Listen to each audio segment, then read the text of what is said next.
Hey guys, welcome to the first video of One Guy Tech Tutorials. I'm excited to share with you my knowledge and help you create your own unique tech flow.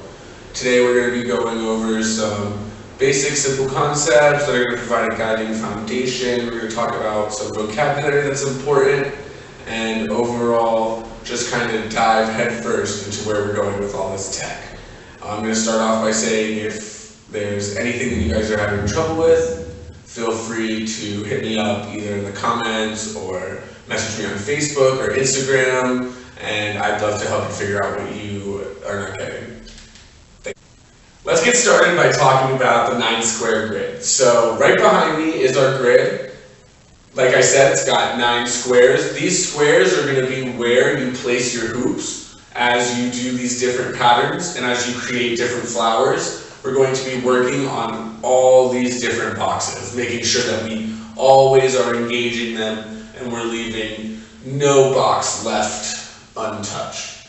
Before we can really get into how we're going to be doing that and how we're going to be creating patterns, the first thing I want you guys to understand are your planes. So you have 2 planes that you're mainly working on, and that's going to be your wheel plane and your wall plane. So you can think of your wheel plane like as if your hoops were on a set of train tracks and they were parallel to the train tracks. You can think of them like the wheels, and they're always going to stay on these train tracks. And then you have your wall plane, which is right in front of you. It also operates on the space behind you. And it's going to be like you're spinning against a wall. Very simple. While you're practicing keeping your hoops in plane, the main things you want to note are that your hoops are not bowing out in any way, and that in wall plane, your hoops could pretty much spin right on top of each other. Something you can practice is switching which hoops in front and which hoops behind, and switching that and understanding the space in which you're going to be working with. So now that we've gone over planes, let's get a little bit more into the grid. So the first thing to note is that while we're manipulating the grid, you're going to be in this center column where this is where your body is kind of always going to be.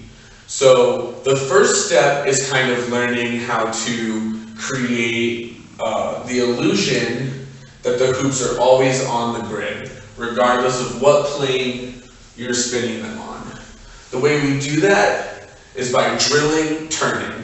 So you want to start with your hoops like this, and just turn and stop on each plane.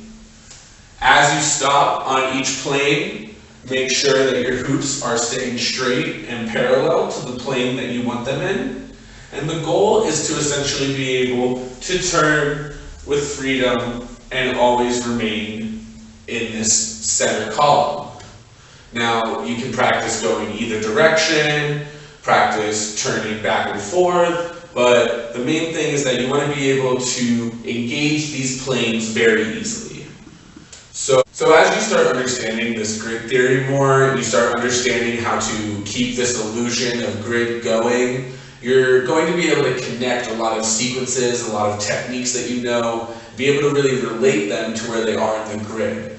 As we progress in these videos and I start going over different techniques, I will explain how these hit on the grid and what my favorite transitions are out of them. This initial video was kind of just to apply a general knowledge of planes and the grid to everybody so that we're all on the same page as we move forward. Thank you guys for watching. I really appreciate the support. Stay tuned next time when I go over weaves, windmills, and fountains.